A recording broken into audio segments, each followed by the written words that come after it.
My name's Nick Bracks and I'm a storyteller who has dedicated my entire adult life to creating positive conversations around mental health. In recent years, discussions around mental health have become less taboo and entered the mainstream vernacular. I've delivered over 1,000 mental health seminars around the globe, including several TED Talks, and I believe we all have a story to tell. In my book, Move Your Mind, I cover my story and stories from people that inspire me, as well as insights from world-leading mental health experts. This book will help you to learn how to recognize mental health issues before they become a problem. Use your personal challenges as motivators, take ownership of your well-being, and create new daily habits that increase happiness and reduce stress.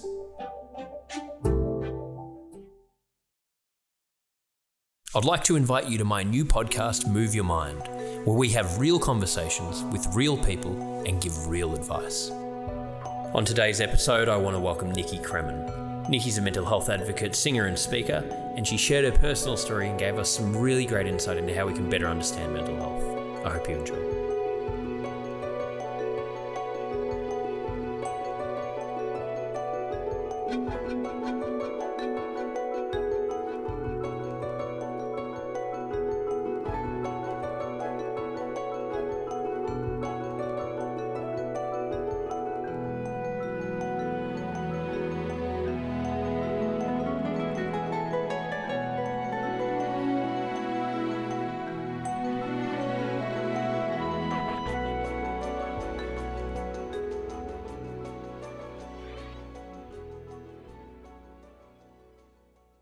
Nikki, thank you so much for making the time to chat to me. I'm just calming down now. I felt so bad. I hate making people wait and had a whole bunch of technical problems. So you've been very patient. So I want to say thank you for that as well. And yeah, I'm really excited to be able to just have this chat with you today. So thanks for making the time. Yeah, thank you so much. Yeah, no worries at all about any of that. I'm definitely excited to be here and talk to you. This is a blessing just to be able to share during these times. Yeah, appreciate it. I mean, that's like been probably, I launched this just around when COVID started. And I reckon it's been the best thing for me with COVID. I've been able to just connect with people from all over. And you get to speak to people that you wouldn't normally, talk to and have like a really like hyper-focused conversation. So it is a good thing. It's really, I'm loving doing it. So yeah. I appreciate it. It's been great. Yeah. So what have you been up to? What's been going on in your life during COVID?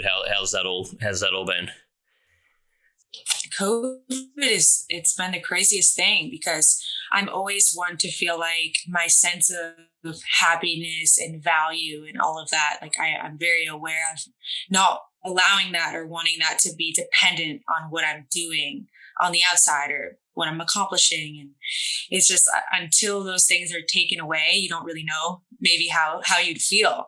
And back before COVID, and I was being very productive and there's all these things I was doing, it was easier to feel like I was chugging along at life and getting things done and feeling good about myself. And it's been definitely challenging to not have those ways of expressing myself and things to do even. So it's been very interesting for me internally. I've definitely taken it as an opportunity to learn from that experience of like, wow, I didn't know all of this would really come up and that I would be faced with those feelings of who am I and what am I even doing if I'm not doing X, Y, and Z.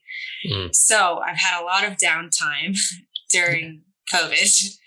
And I really do appreciate that. I appreciate the fact that human beings are always kind of busy. Like we're worker bees. We're constantly getting things done because not only do we feel like we need to do that to feel productive, but we're in a society where we're meant to be super busy. It seems just you have to pay your rent. You have to get things done. So the fact that we all have more time to not live in that kind of lifestyle, I think is really beautiful. And I've been able to build really amazing friendships and relationships during this time, which is huge.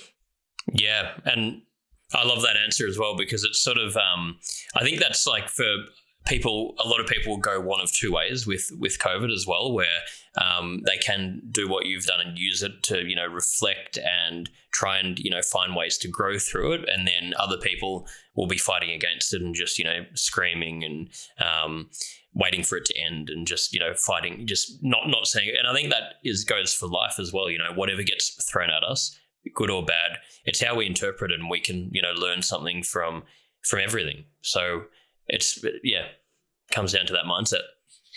Exactly. It's like, this is the situation, and every day I get to decide whether or not I'm going to fight it or surrender to it. And exactly, even in a moment to moment basis, I'm someone who I feel like I'm very sensitive to my state of being and how I'm interpreting things. So if I wake up in the morning and I feel super overwhelmed, like, why is this happening? The world is in such a crazy place, and I don't have all of my regular ways of doing things, and it can feel really overwhelming. And then I take that moment and that time to remember to surrender to what is, because there's really nothing we can do about it other than remain positive and find ways to utilize the time. Like we said, it can actually be such a big blessing. Like that was a big epiphany for me, was realizing, like, because I think as we grow, and I'm 25 years old and I'm thinking I need to be at a certain place in my life. And so that has been haunting me a little bit recently, of, you're 25 and you need to figure out what you're going to do and all of these things. But then I had to take a moment to step back and just say, well, actually this time, like, in everything that's happening externally, first of all, I'd like to think it's happening for a reason. Like, it's happening, so what are we going to do with it? And instead of looking at it as it should be different than it is, I just realized, like, wait a second, when would I ever have this much time to hone in on my talents and my crafts and the things that I like to do? Normally we're running from one thing to the next. At least I am. So just remembering to be grateful and take advantage. 100%. Yeah, exactly. And it's so hard to find the balance with that as well, where, what I'm always fighting against is I'm really ambitious, but then I'm also trying to work on myself and, try to just enjoy the process and not get caught up in, all the external need for validation. But it's like, how do you find that balance where you can still try and, like you were saying earlier, when it's like, well, we've all got the world requires us to need to work and to make money and pay rent. And, it's like, it's pretty important to be able to have a quality of life, but then it's very hard not to get caught up in everything that comes with that. It's such a fine balance to find, I find. Do you find that a difficult thing? Yeah. Oh, the balance of all of it. And it's so interesting because I always tell people who feel like, people often think in order to just, if you want to go with the flow, then you're not being productive. And I always try to help people realize that it really is such a middle ground thing. It's like, I can be in surrender to what is, but I can also be working towards my goals at the same time. It doesn't have to be one or the other. So, but how quickly you can kind of slide into one versus the other. Like, my tendency is more like feeling like I'm the more relaxed person of like, oh, what's meant to happen will. But at the same time, I want to bring out that side of me that gets things done and makes things happen. So I'm always trying to find that balance. But I really like what you said about not getting caught up when you're doing it. Like, for example, if I have a project I'm excited about, there's different parts of me that can come online and just say, oh, well, now I'm doing this because if I do this, then that means I'm good enough. Or if I do this, then I might get this amount of validation or whatever it might be. So monitoring that part of myself that ends up kind of trying to sneak in and where my motivation gets skewed into something that's like less authentic and pure, and just wanting to continue to get grounded in why I'm doing what I'm doing is super important for me.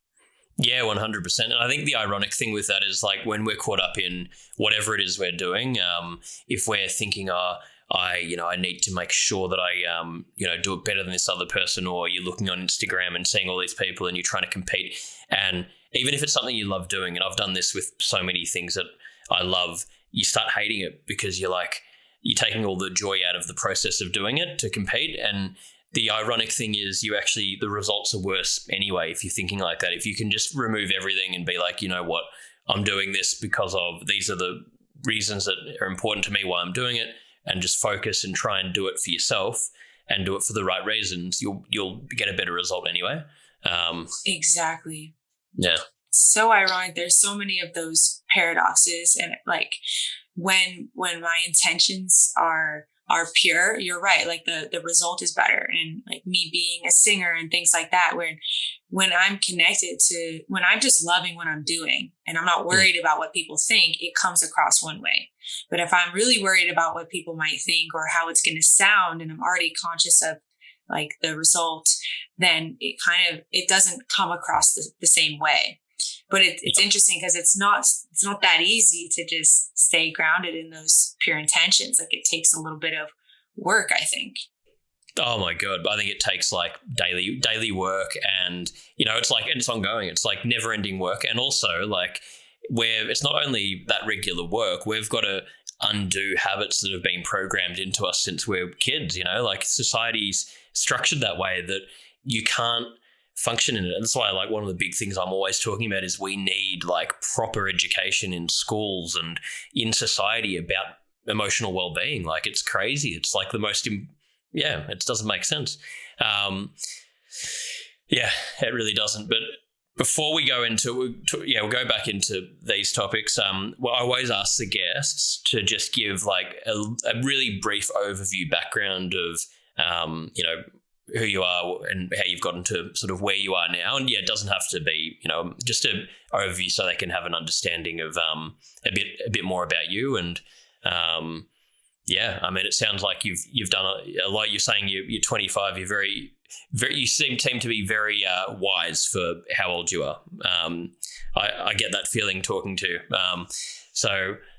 Anyway. It's because I've been through some things, we all have, but, my name's Nikki Cremmen. I grew up in Boston, Massachusetts, and, let's see, where do we begin? I'll give you a very brief overview of the last 25 years. It's always hard to do, but yeah. It's hard, but basically when I was younger, I was very active. I had a lot of, I played a lot of sports, and I feel like from a young age, I might have gotten programmed. We all get programmed in ways, like when I was younger, and feeling like my worth came from those external things. And like, if I played well, if I did well, if other people liked me, then I would be good enough. So from a young age, I kind of had that perception and different traumas from my childhood that somehow left me feeling not good enough on the inside. And that slowly turned into an eating disorder that I struggled with for many years. And then drugs and alcohol abuse, just any addiction, substance abuse, really anything that gave me a sense of relief or dopamine, I ended up being addicted to. And it was super challenging because I think, obviously at the time, I know I was doing the best I could with the pain that I had, but all of those methods I had to make myself feel better were very self-destructive and very harmful to my health. And I really, really wanted to change for a long time, but I wasn't able to figure out why I was treating myself that way. And it really came down to a lack of self-love. And I have addiction that runs in my family. I didn't really think that was the problem, because my idea of what an alcoholic or an addict was very different than the way that I acted. And it wasn't that at a young age I drank or used drugs all the time. It's just that when I did, it wasn't good. Every time I used them, it wasn't good. And what ended up happening is I just got into enough emotional pain living the way that I was living, not even from the substances or anything like that. It's more about how I felt in my skin when I was walking around as sober. I just couldn't stand myself. And that was a really terrible feeling. And luckily it got excruciating enough to where what I feel like happened was one of those like ego death situations. Like living in my ego became so painful that it was either I was going to die physically or that identity that I created in my mind was going to have to go.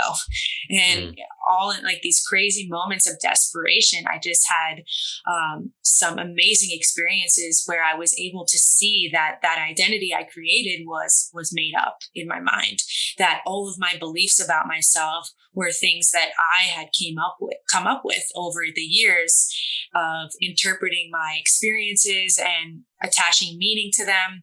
And I realized all those beliefs could be changed. And I didn't want to keep living with the narrative I was living with in my head. So luckily I got that willingness and the desperation and the ability to take a step back and observe my own mind and my own emotions. And I started dissecting them and just became so completely like in love with examining my inner experience and figuring out how I could make it more enjoyable. So for the last 7 years, maybe 8, I have been on that journey, and I luckily just had so many blessings along the way. And I started to go to like an AA program and did the 12 steps, which were beautiful. But what I contribute, I think a lot of my growth to is just that curiosity and the willingness and reading spiritual books and having that really innate feeling of like, I want to make my life experience better, because why would I want to walk around feeling terrible all the time? And like we were talking about, my mind can kind of be my worst enemy. So I've found that my difficulties and my pain and my darkness have been really my greatest asset in ways, because it's turned me to who I am, and finding compassion for myself allowed me to find compassion for everyone else, and knowing that the same way I was doing the best I could with the pain I have, that's how I feel about everyone else as well. And yeah, for the past 6, 7, or 8 years, I graduated college. I started, working after college at a startup that was like a mental health startup, an online platform for therapists to manage their private practice. I started to go to school to get a master's in clinical psychology. So I'm in that program now.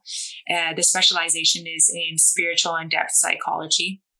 So I'm really excited to learn about tying in like mindfulness-based like ideologies with psychology. And I've been working one-on-one with people for the past 7, 8 years. It's my number one favorite thing to do in the whole world, is to sit across from someone else and say, I get it. And like, I used to do those things too. And I know what that feels like, and this is how it feels. And just talking about myself so honestly that other people don't even realize that other people are experiencing that same thing. And that's what I think is the most amazing thing in the whole world, is when we can connect on those topics and learn how to reprogram our minds. So that's what I've been up to. Wow. Well, thank you so much for sharing it. I mean, it's an amazing story, and I love the fact that you're so open about it, because I think it's so important that people hear that. I mean, that's helping me just listening to that as well. Like, and I'm sure, like you said, it would be helping so many people. Just the fact that you're willing to go and just talk openly and honestly about these things. And I've seen it. I've been doing public speaking for a bit over 10 years now, and really all it has been was originally getting asked to go and just share my story, and all I would do is talk openly about what I went through, and I wouldn't sugarcoat anything, just talking honestly and being vulnerable. And to this day, that's probably, like you said, talking one-on-one, that's the thing I enjoy the most. And you see a real impact come out of it, because people they don't want bullshit. They just want to hear. There's enough bullshit in the world. Like, there's so much crap out there now, and there's so much noise. They just want to hear real things. And so I think it's just incredible that you're, doing that at such a young age as well, and have that awareness about it, and are willing to, put yourself out there and do that work. And I'm sure it'll help so many people. But yeah, it's an amazing story, and so many lessons to learn from that. And one of the things I was picking up on, which I wanted to talk to you about, is you were saying how, when you made that change, it was when it got to the point where you were going to die if you don't make a change. And they talk about a lot of the time, people don't normally change unless the pain of not changing outweighs the pain of changing. Do you see that as being something that is pretty common with people and changing? Because it's like, it's a crazy thing because, we ideally want to be able to educate people to be able to start doing things that are good for themselves earlier on, but it's so hard to, get that message across. It really is. It's such I wish it wasn't, but it seems like it's such a timing thing because it really is one of those things that I feel like the stars kind of need to align. As much as you can try, like what I focus on is just as much as I can being an example within myself of like what's possible and not expecting anyone to be anywhere along their journey that they're not. Like I know for me, every step of the way was purposeful, and I meet people all the time who like they live in a state of anxiety or they live in a state of caring about what people think or depression. And I sometimes look at people who are having a really difficult experience, and I'm just like, it's hard because what gives one person the real ability and willingness to look at their situation honestly versus another? Like why was I able to in those moments to break out of that story that I was living in? And why is it that some people who are maybe in an equal amount of pain aren't able to break out? And I don't know if we all just have different thresholds for pain, but I think what you're doing and what I'm doing, like all we can really do is just share our story and hope that it can touch another person's heart. Yeah, 100%, and encourage other people to share their stories. And like you're saying there as well, it's reminding people that I think a lot of people, and because of the lack of education around it when it comes to mental health, people don't understand how complicated it is, and there's no one size fits all. There's no right or wrong way to go about it. Normally it's a whole bunch of things that you need to do, and it's the same concept as like exercise. If I want to go and if I'm overweight and I want to lose 10 kilos, if I go and do all the right things and lose that weight, it's not going to stay off if I stop doing all the things that got me there. It's like a never-ending thing, but that can be, a fulfilling and enjoyable process. It's something that can help all of us. So it's, I think it's an important thing to remember. Yeah. Yeah, it's very interesting what might hit someone differently than someone else too, and just kind of the art of communication. And one thing I've learned is that telling stories about oneself is really powerful for other people. Instead of me telling someone, hey, you should realize that you're lovable, I can tell a story about myself where I didn't feel lovable. And that person will feel like, oh, wow, am I really loving myself? So it's such a crazy thing how we work as humans and what really touches our heart. And so that's one thing I'm trying to learn as someone who wants to spread healing to the world and to other people, and ultimately help other people realize their own heart and connect with themselves, is that I'm trying to learn how to be effective in that. And that's a whole journey in itself of like, how do I really effectively help other people? Yeah, because again, that's a really complicated thing, isn't it? But a lot of it does come down, we learn through storytelling, and people love to, it is that thing of just, you listen to someone else telling their own story, and then it makes people think, oh shit, like maybe it is okay for me that I thought that because we're always telling ourselves, what's wrong with me? Why do I find everything so hard? Why am I so complicated with how I approach all? And the reality is, it's like, we all have our own, different things. It's just some people don't talk about it. Some people do. Some people don't have the awareness about it. Some people don't work on it, but we've all, got similar things that we're dealing with. And I think we all want to feel, that we're just connected and going through this together, and that we can, it's okay. We don't have to be perfect, whatever perfect means, it doesn't exist anyway.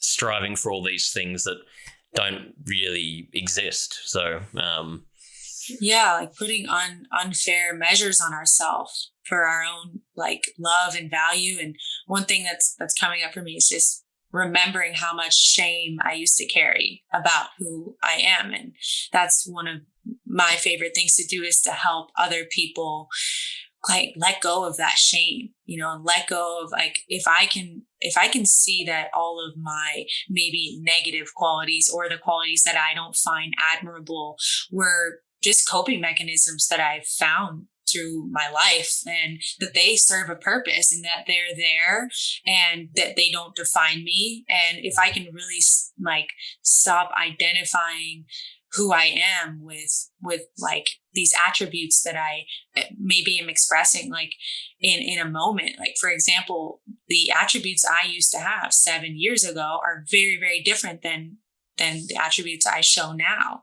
So not only are we capable of change, like it's like having that compassion for ourselves and realizing that I don't need to define myself by even my behavior. I just love helping people realize that they can give themselves a break. Absolutely. I remember I was talking to, it would have been a therapist a few years back about, I sort of had this realization where I was like, hang on, sort of had this wave of relief come over me. I was like, everything I want out of life, I can sort of have right now. I love all the things I really get joy out of don't require, anyone to give me permission to do it. And I sort of had this relief come over me. And then very quickly my mind went into thinking, oh no, that's too easy. It's too simple. I need to, but at the end of the day, it's like, we don't need, we can give ourselves everything we need right now. And it's almost a hard thing to, even if you have that realization about it, it's a hard thing to hang on to because it seems too simple. Like in many ways, it's like the hardest and easiest thing to do to be happy and to be at peace because, we all have the ability to do it right now, but then we don't give ourselves permission to do it because we feel like we're not enough if we do just allow ourselves to enjoy things. It really is ironic that we're having this experience of life and we theoretically could choose to see it positively and to love ourselves. Like we could choose to have that narrative, but how weirdly easier it is to slide into I'm not enough or it's not enough and I'm not happy. So it's so strange that we would choose that experience over the more positive one. But I also think that it really is like that, the neural pathways and everything like that I have to train myself exactly to see things a certain way. And it takes time and it's not easy. It's really absolutely not easy, but it's definitely possible. Well, it's like reprogramming a computer, and it's like we only, fall into those patterns because that's our comfort zone. And I guess as humans, we're programmed to want to have routine and be in our comfort zone and have familiarity, but we need to also understand that that's not a good thing a lot of the time and that it will be uncomfortable to change. But if you can persist with it, it's going to then, completely rewire things and set you up to be able to just have so much better quality of life. So it's really important. Yeah, I think it takes a level of being able to step back and watch your experience, that separation. And I've noticed times in my life where it's harder for me to do that. There are some times in my life where I can sit back and just observe how I'm feeling and how I'm thinking, and then kind of like examine it from there, like a bird's eye view of our own life. I think that's a really great skill, and it helps a lot because someone described it to me once. It's like either you're in the movie of your life or you're watching the movie. And when you're in the movie of your life, you can be very reactive. Something happens, you feel something, you immediately act out. And when you can watch the movie of your life, oh, this feeling just came into my stomach. Oh, I'm feeling really guilty. I'm feeling really sad. And I get to just examine what that's like and where it's coming from. Oh, I'm feeling sad because this person said this or did that. And I'm feeling like what they mean by that is that I'm not doing a good job or something like that. So I examine what's going on inside of me. And then I get to kind of suss it out and before I react to the situation. So that's like a huge skill to develop. Oh, massively. It's such an important skill. And I love the way you've put it as well. It's just a simple way to word that, you're either in the movie or watching the movie of your life. And it's a huge thing. It's, rather than being reactive, how can we really try and understand, if I'm having a negative reaction to something, not try and just block it and move on. Think, what's happened here? What's my, it's anxiety is often telling us that there's something we need to change. So rather than push it away all the time, sit there and think, hang on, what's this? This is there to help me. This is there to tell me something is not working. Something's not right. There's something inside of me that needs to change, or that I'm doing that I need to change. Yeah, it's like so important. It's amazing when you can just look at all of your emotions and things like as messengers. Like, I love that. Exactly. When you have anxiety, okay, what am I anxious about right now? What is my body trying to tell me? Am I worried about the future? Okay, like how do I give my body what it needs? How do I calm myself down? And that's one thing I love about meditation, and what I've learned about that is that we're literally with our mind and getting into like a calm state, and not letting that our mind just keep going and going and going. We return like physiologically into like a more balanced place. Like our cells in our body get to relax. Like our mind is sending signals of like, you can hang, you can chill, like you're at peace, it's okay. And how most of the day we're probably thinking about a million things, so we don't give ourselves that time to rest. But it's just like, what messages are we sending our body, and what messages is our body sending us? Yeah, absolutely. And that sort of leads to another thing I wanted to ask you about. I've seen that you're a singer as well, and I guess like a lot of meditation is and creativity, is hard to do if you're not able to be present. And I know for myself, I've been pursuing acting for a number of years, and the thing I love most about it is it's a creative outlet for me, and it's a way to be able to learn about myself and other people and just express things that I can't get out in day-to-day life. But it's like a form of meditation almost. That's what I love so much about it, that you're there when you're performing, you're not thinking about anything else. You're just in that moment. Is that, what got you into singing? Has that been something you've done for a long time? And are there a lot of those kind of benefits you find from it? Yes. I actually have a very interesting relationship with singing. I didn't start singing until I was maybe 17, when I broke my collarbone and I couldn't play sports anymore for a year, and I started singing. And it was always something that I felt like I had a bit of a natural like ability to do it. So it almost felt like I had to use it. It's so that there's ways that the narrative around singing for me wasn't healthy, and especially because in society and being a singer, and like it's so easy to measure myself against others and compare yourself to other people who have amazing voices and things like that. So to be honest, singing is a place where I've had to do a lot of like unleashing and finding freedom with it, because it can be very tainted by all of that stuff. And I guess just ego comes into it, and it's like, oh, well, absolutely. It totally blocks the joy. So I've had to work really hard the past few years. I got the opportunity to start singing often, and it's been beautiful to really like explore my craft and see what I can do. But I'm still on that journey of really letting go and allowing myself to be completely free while I'm singing. I find that when I'm working with people or talking to people about my internal like experience or spirituality or rewiring the mind, I can get into this flow state where I feel like I just feel connected and I'm very present. And when it comes to singing, it's so interesting because a lot of people think it's a very freeing thing to do and you must get into a flow state. And it happens from time to time, but for the most part, I'm working still to find that freedom, if that makes sense.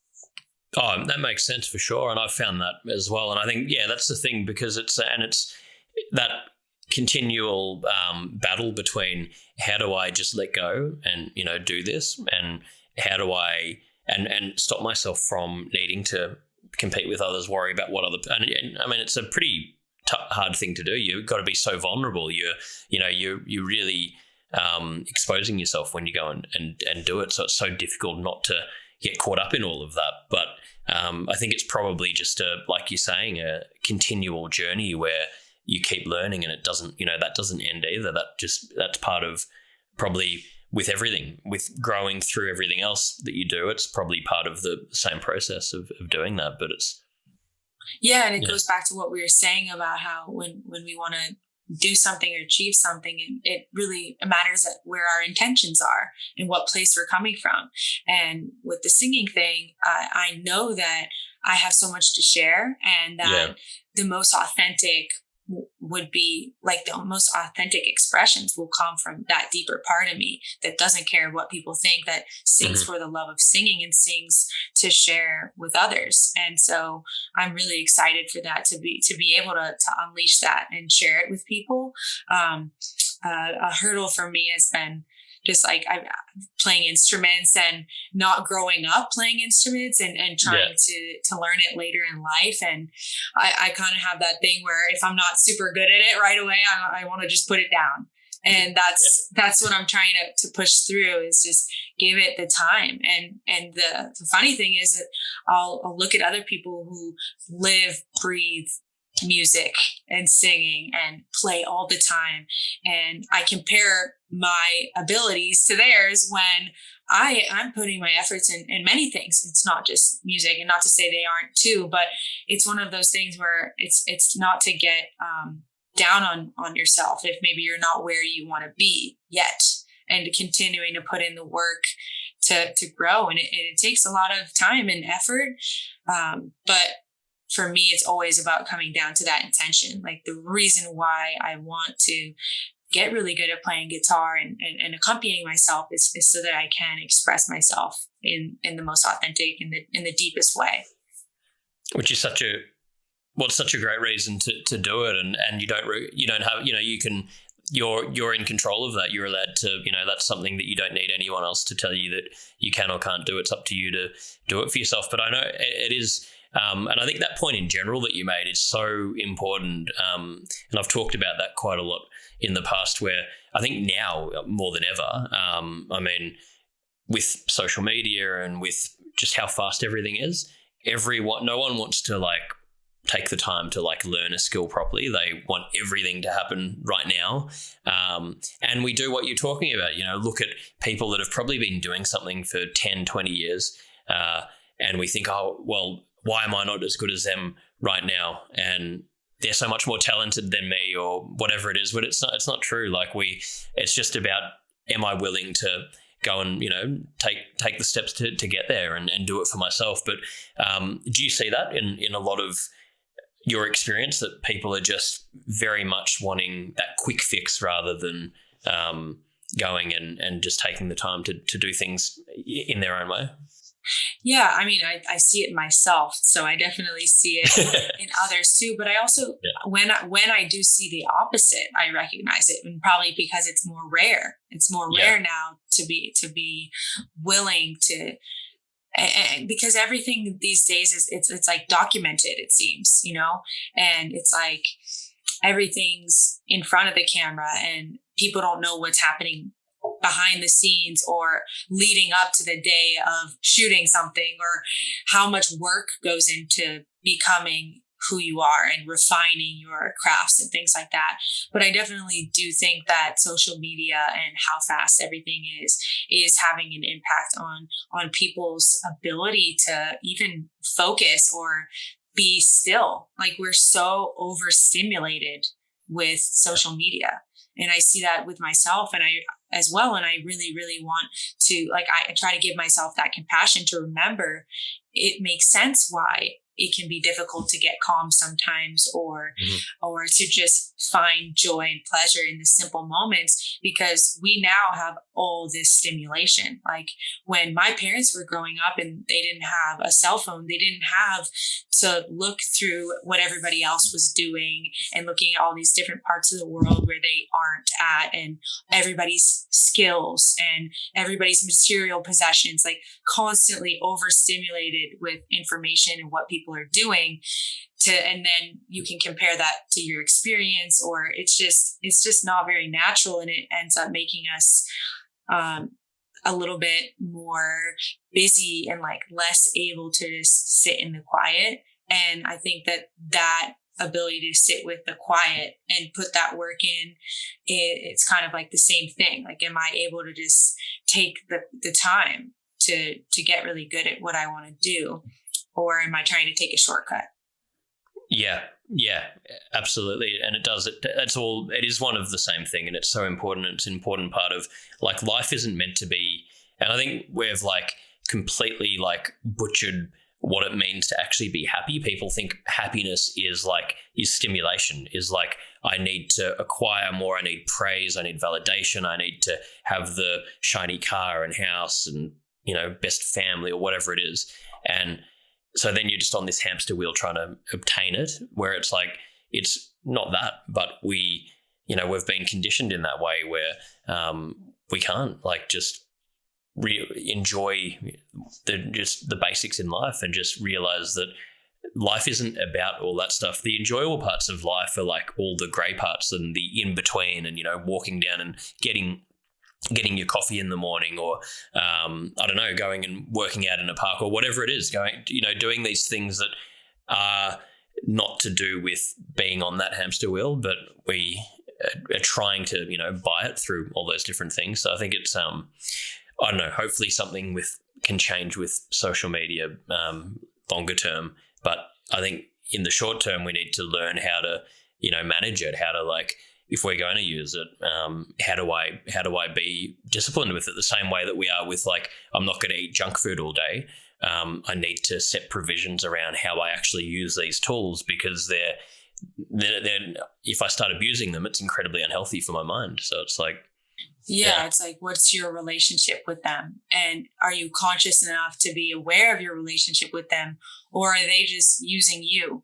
And it's like the same thing with our minds. I think, like, the mind can just use you unless you learn to use your mind. Like, to have ownership over your own mind is huge. But to talk about, like, the happiness thing, I feel like that's something that I think about a lot, because whenever I start asking myself, like, what do I want out of this life, and what's the purpose and things like that, it's always like, I first of all, before any like material achievements, anything, like, I just want to be happy. I just want to be happy. That's all that really matters to me personally. And I want to say that I think with the social media culture and everything that's happening, and the increasing level of, like, difficulties with mental health, I do hope and think that people are becoming more and more, at least on the verge of being willing to look for something deeper. Because at a certain point, what I found back in the day was that all of these methods I was using to try to find happiness, which is drugs, alcohol, looking for validation, they weren't working ultimately. It's like with the Buddhists, I know they have this phrase called the hungry ghost, and it's kind of like everything just passes right through you.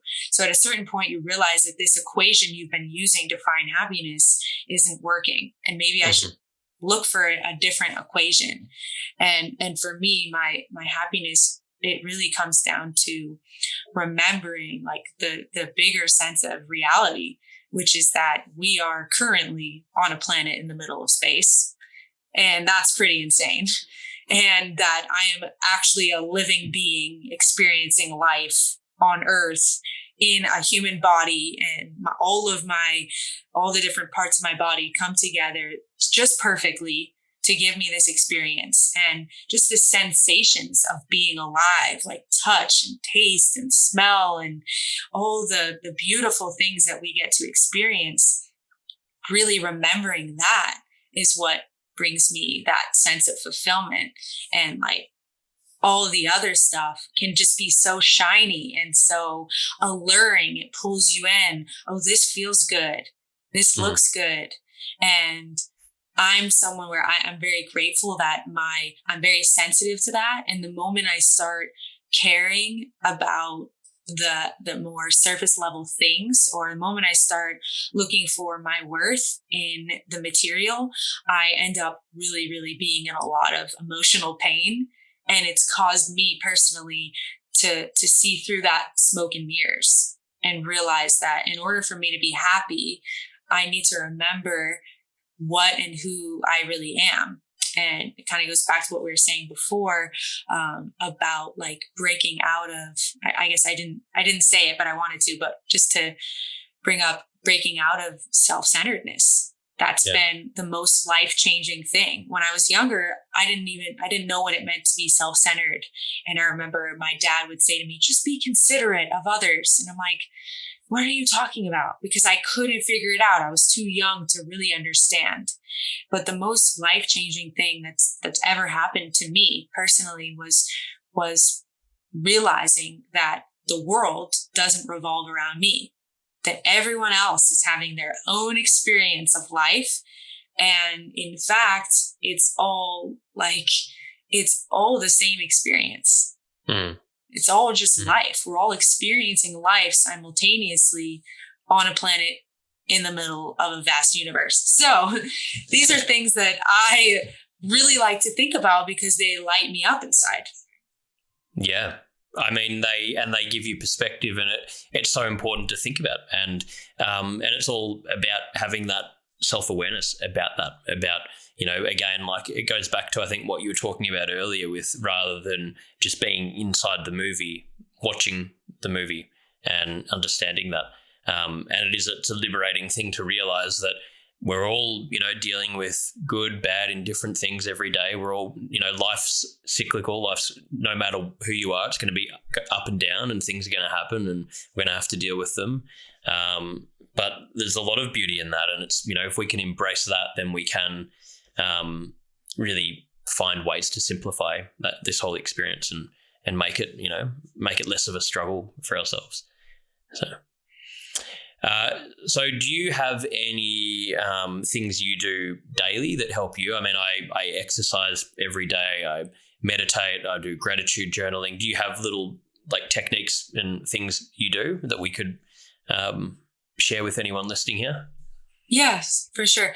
So first, I like every morning when I wake up, I definitely want to take the time to set the tone for the day. So I'll do a 20-minute meditation. It can be however long you want, but I do think that taking that time in the morning to meditate and just get quiet, it's such a beautiful thing, and it's self-esteem building. That's what I've found too. With the way that we can get self-esteem is through doing esteemable acts. So when I meditate, when I treat myself lovingly, it's like this loop where I'm showing myself what I feel that I'm worth, and that's a beautiful thing.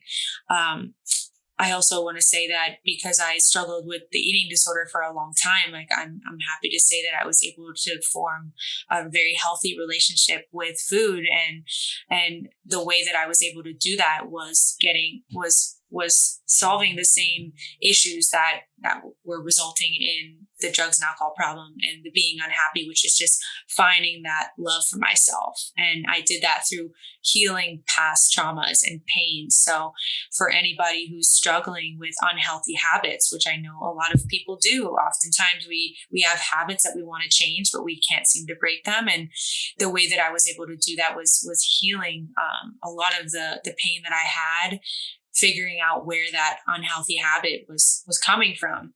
And then slowly, just learning to have more love and compassion for myself allowed me to treat myself lovingly. So all this to say that my daily life now is full of healthy habits. And that wasn't always the case. It's literally night and day from how I used to be. But I work out every day because I enjoy working out. And that's a funny thing, because back in the day, I might find myself working out for the wrong reasons. And even in the past few years, if I'm not in a great place, I could find myself starting to work out for the wrong reasons.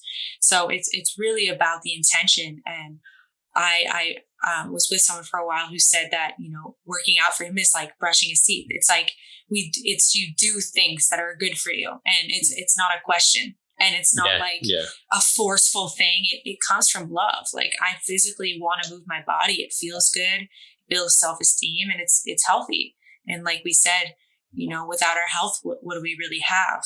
But I need to love myself enough to feel like I even want to take care of my body.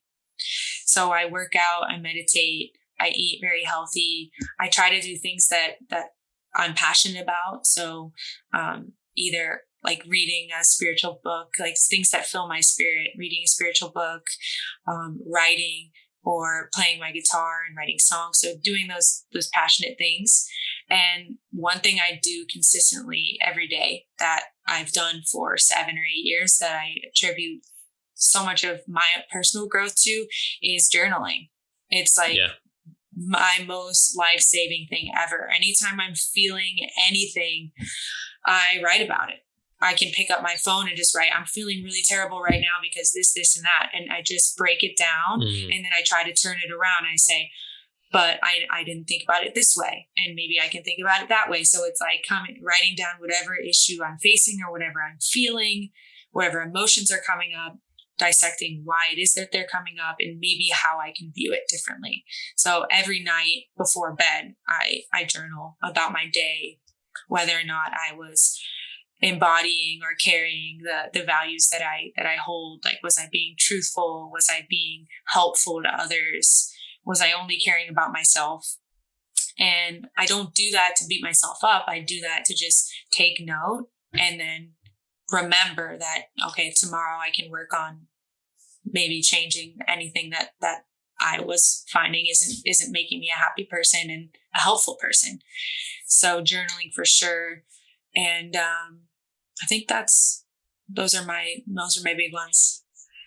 That's great. And with the journaling, it would be, I guess, also like, because instead of having these thoughts circulating and, sitting in there, it's a way to really get them out and then acknowledge them. And then, like you're saying, look at, okay, then here, I can actually see what I'm feeling and I can start, set an intention to work on it, which I think it's so important because so much of our like stress comes from having thoughts just running through our head, but we don't address them. We just let them stay, going crazy in our mind, and it just gets more and more. It's like, loading up a bin with rubbish and you just keep like shoving more in and stomping on it. Eventually it's going to like explode. So you've got to find ways to filter that out. And I love what you said about exercise as well, because I do that. I've been exercising my whole life, and I just enjoy it. It's like my favorite part of the day. I just love the feeling of doing it, the process of doing it. I always say that same thing, that for me, exercise is the same as like sleeping and eating. It's just something I do. And I've had so many friends like over the years asking, how do I want to get fit? How do I do it? And I always say, well, make it into a habit that you enjoy and do it not because you want to get that end result. But a lot of people don't listen to that. But if you do it because for me, it feels amazing and it's like the best thing for my mind, and you feel so clear and creative, and I like look forward to that.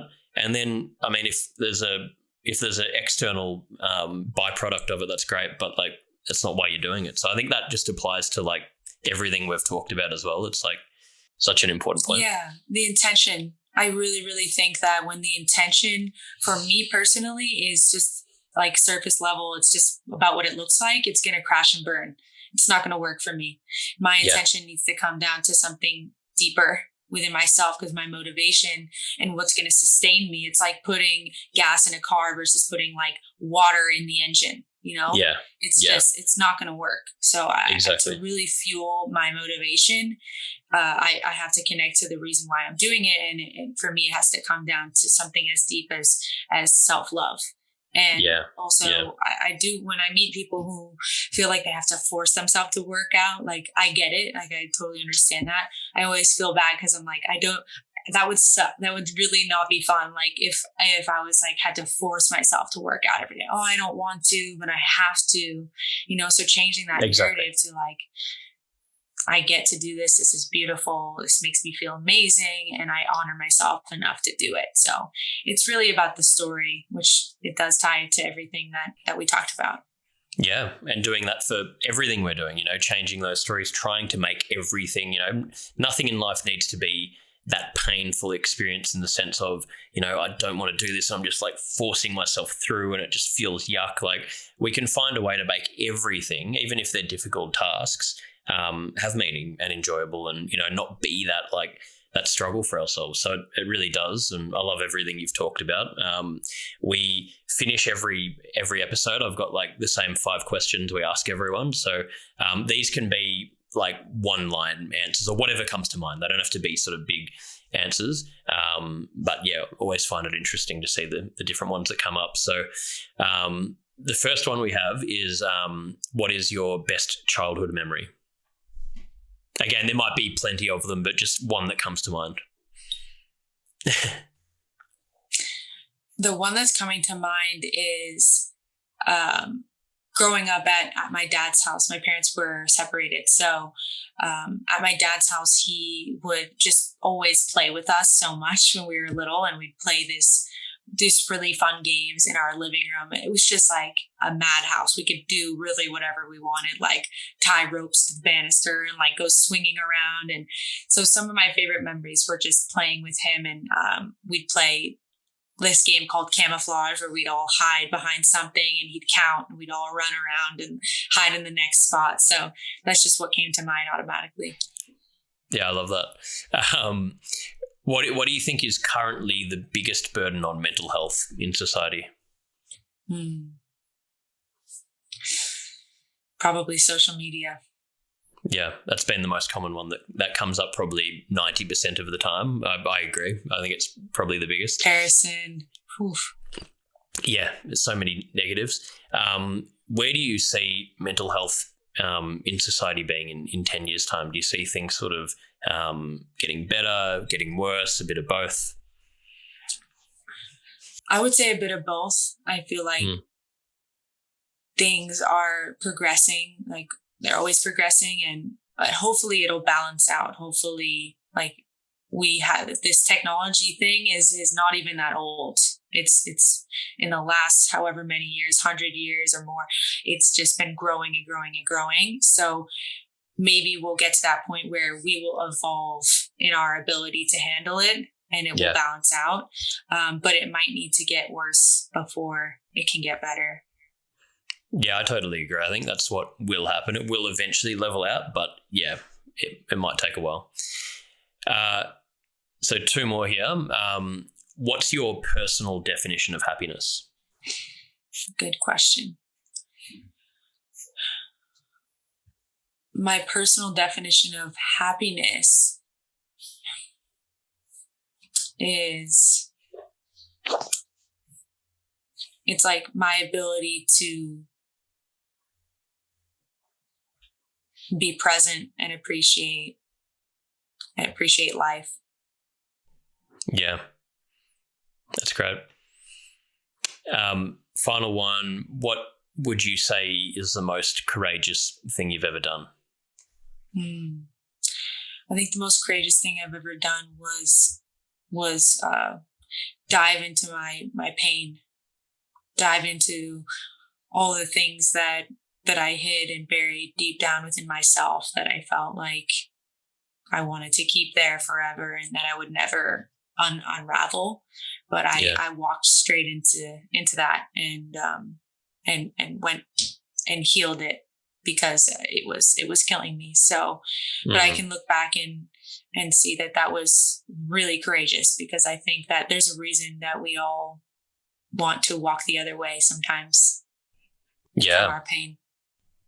100%. It's a tough thing to do, but such an important thing. So I've really enjoyed chatting to you about all of this, and I'm sure there's a lot more we could talk about, but I just want to say, thank you so much for being so open and talking to me. And I've, really enjoyed it. I've learned a lot from it. I'm sure everyone listening will take a lot out of it. And I think it's amazing what you're doing. And I mean, at 25, it's incredible that you have already done so much and grown so much, and, I think it's exciting, all the things you're going to, do in the future. So again, thank you for talking about it. Thank you so much. It's a pleasure. Appreciate it. Thanks to Nikki Cremmen for joining me today for Move Your Mind. And just another reminder that the Move Your Mind book is now available globally. You can get it in stores in Australia, you can get it online globally, and the audiobook is also now available globally.